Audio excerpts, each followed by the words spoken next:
Hello everyone. Today is a black pill day. In case you can't tell, I am very, very glad the left lost. And I'm going to tell you exactly why. Because my good friend, Gammon Easter Worshipper, has made a lovely long thread on Twitter of exactly why we should be glad that the left lost. So since I'm basically going to be entirely sourcing his work, go give him a follow on Twitter. He does very good work over there.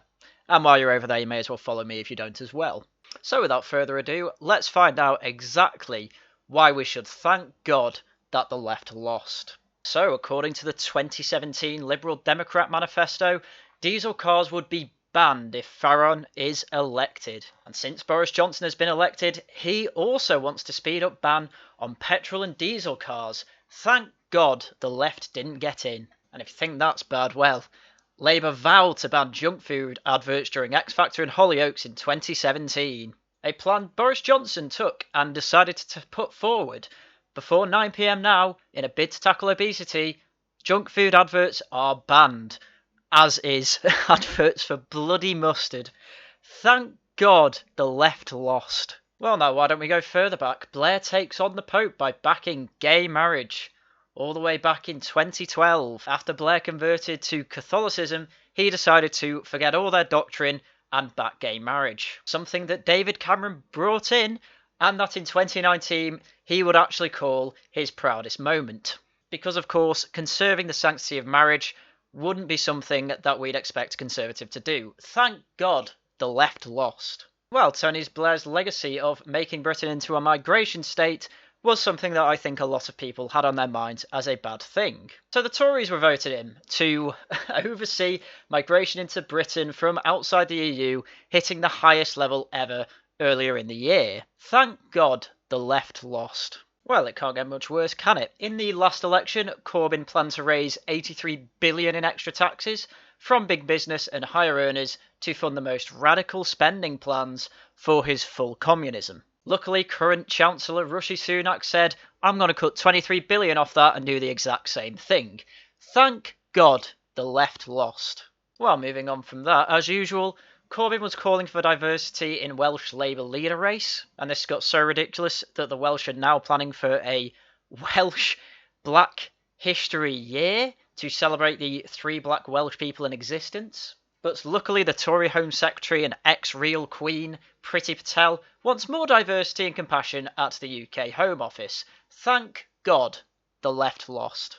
And well, Ed Miliband was planning to throw yet more money at the NHS without any real change to the way it works and to stop it wasting money. Just throw money at it, the problem will go away. And it looks like 6 years later, Boris Johnson has the exact same plan.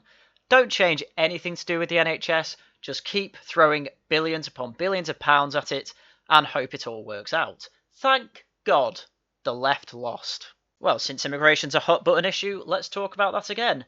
Corbyn said Labour will not put an arbitrary target on immigration, and that was about 8 months ago. And this time, Johnson wasted no time in stealing that idea from Corbyn too. Thank God the left lost. Well, moving away from immigration and back to taxes. The Liberal Democrats and Labour were both looking at bringing in a mansion tax when they won the election, just to take even more money from those who are well off, because these parties seem to not like people having money in their country. And it turns out that this is yet another idea that the Tories thought they would take, as they are eyeing mansion taxes and raiding on pensions. Thank God the left lost. Well, what else do we have from the left? Oh, Greens call for ban on gas and oil boilers in new homes, and that was in 2018. Well, 2 years ago they don't want you to be warm because it might warm the earth. Well, give it just over a year and Boris Johnson issues new green initiative where gas boilers face ban from 2020. Thank God the left lost, so you can't warm your own house. Well, at least quote-unquote right-winger Priti Patel warned us that net migration would triple to 800,000 a year under Labour's open borders policies. I mean, that was never going to happen under the Tories, was it? That is, unless they want 3 million based Hong Kongers to come to the UK. Mass migration, totally fine as long as it's the based Hong Kongers. Thank God the left lost. Jeremy Corbyn also showed his hate for landlords by pledging to scrap no-fault evictions. to tip housing rules back in favour of the rentoids. Corbyn seems to love his Funko Pop collectors, what can I say? So for us landlord lovers who didn't want any of that, we voted in Theresa May, who did the same thing anyway. Thank God the left lost. And of course they wouldn't be the Green Party if they weren't harping on about zero emissions, and in this case the Greens were going on about net zero by 2030, because nothing screams progress than having no lights on. So as usual, Mrs May took this policy and put the brake pedals on a bit. So now we are committed to net zero carbon emissions by 2050 in the UK. Thank God the left lost. And you might also be interested to know that Blair was given an award for handing out billions in foreign aid. Thank God those warlords got that money they desperately needed. So sniffing the clout, Theresa May defied her own MPs and voters by carrying on this awful policy. Thank God the left lost. But if that wasn't enough, it turns out that Labour are for pushing LGBT inclusive sex education to be introduced in schools. And it doesn't say in the headline, but they want to teach kids as young as 5 this type of stuff. And as a Conservative, you might be against this type of thing. So you'll be happy to know that the UK government, with the Tories in charge, will push ahead with LGBT inclusive sex education. Don't you just feel so good about voting Tories? Man, thank God the left lost. Well, if that wasn't bad enough, Jeremy Corbyn on the campaign trail was trying to compare himself to Franklin D. Roosevelt in terms of his Great New Deal for fixing the economy. Of course, many people didn't like the comparison to Roosevelt because his New Deal plans were more bad than good. However, Boris Johnson vows a Roosevelt-style plan to get the UK back on track from coronavirus. Thank God the left lost. Well, even before all this Roosevelt stuff, Labour was still trying their best to manipulate the market and make the rich pay more for the same energy. So it will cap prices for some and raise prices for others with their energy policy. And this time it wasn't even hidden from the Tories, they were just trying to imitate this same Labour energy policy that would cost bill payers dearly. Thank God the left lost. Well, it also looks like, I know this isn't the UK, but Justin Trudeau has a little, I assume that's the gay unicorn puppet, presumably there to teach Justin Trudeau and his MPs more about how to be a better ally to the LGBT community, something like that. Or maybe he's just acting as a perpetual child. But we know for sure that MPs are paying consultancy £7,000 to design unconscious bias course on woke-friendly language and history taught by giant blue puppet.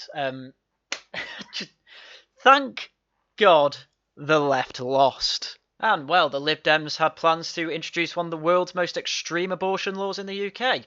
Details on that are a bit foggy, given all I have is the title of the article. However, I don't think plans to have a home service abortion was part of that plan, as under this Tory government, 90,000 women are using the home abortion service during lockdown. I mean, you could probably say it with me now. Thank God the left lost. And I'll make this the last one because I don't want you to get so black-pilled you want to kill yourself.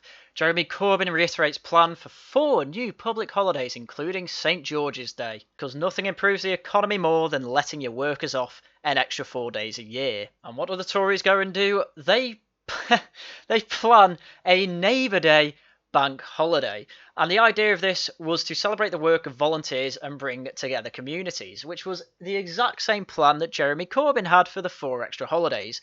Thank God the left lost. And the link to even more blackpilling comparisons are in the description, and I want to thank again Gamma Needs to Worshipper for collecting these together, and he's probably added more to this thread already, so man, I'd look at it every other day. But I think at this point, you get my point.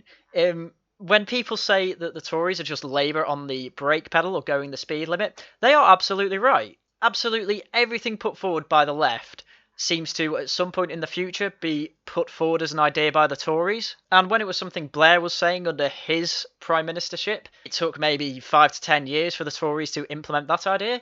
But there were examples there where, literally 3 months apart, Labour was saying something needs to be done or this policy needs to be put in, and the Tories were putting it in anyway. So they seem to be getting more and more and more extreme. And my question is, who the hell are actual Conservative people supposed to vote for? And Libertarians, of course. And we do have alternative parties popping up, like Lawrence Fox's, and even better is David Curtin's. But that's if you're lucky enough to be living in a constituency where they are putting someone forward.